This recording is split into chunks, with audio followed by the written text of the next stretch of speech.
He basically forced me to have sex. Let me ask you a question.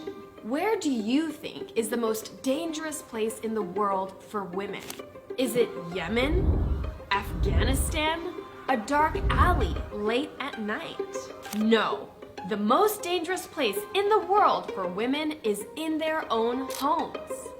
1 out of 10 women in the United States will experience something that should never happen. It's called marital rape. Let me explain. Imagine you fall in love, get married, and get in bed with the person you trust most. Everything seems great, but one night you're not in the mood, and he doesn't care. And then this happens. He basically forced me to have sex, even though I said no multiple times. I would commonly find him forcing himself on me in the middle of the night. For 3 years, this happened to me more times than I'll ever know. Just because you are married to someone does not mean you can use their body against their will. But unfortunately, this is exactly what's happening to thousands of women and some men around the world. I asked my followers on Instagram to share their stories, and the amount of crazy experiences was shocking.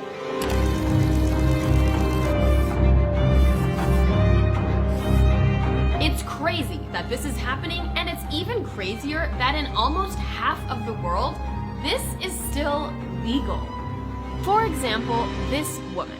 I was forced to have sex on specific days of my hormonal cycle and only after doing specific rituals, whether I liked it or not, or else he could just divorce me and take everything. So for almost a decade, I felt that I was being raped by my own husband.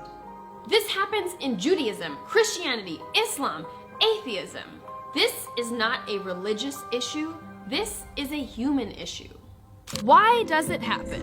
Many of our cultures allow this, and many of our families defend it. Some men think that women enjoy forced sex, or that when they say no, they really mean yes. Family tells us that if we can't keep our man, we're a failure. And friends tell us that if we don't please our man, he will leave us. After a certain point, I felt like if I fought physically back as much as I could have, then I would have to accept the reality after the fact that someone who at the time I thought I loved was actually raping me. Your partner's supposed to be someone that you trust. When this happens in your own home, in your own bed, it's like living in a nightmare that you cannot escape. I was just a body to him. And here is the craziest part. You'd think that this would at least be illegal? It's not. In almost 50 countries, if a husband rapes his wife, it is not considered a crime. It's legal in countries like China, Egypt, India, Iran, Morocco, Indonesia, Bangladesh. That means 1 out of 2 people live in countries where marital rape is allowed. And the truth is, even in countries where it is illegal, a lot of us don't realize that we can say no. We feel like, I'm married, I have to say yes. This is what I signed up for. But I am here to tell you, you don't have to say yes, and you are not obligated to do anything you don't want to do, whether you are married or not. For most of history, women were literally property, and even though the laws are changing, a lot of the cultural attitudes have not. So, what can we do about this? We need to pressure our governments to make the laws and to enforce the laws. We need to teach our kids that they can say no and that they need to ask for consent.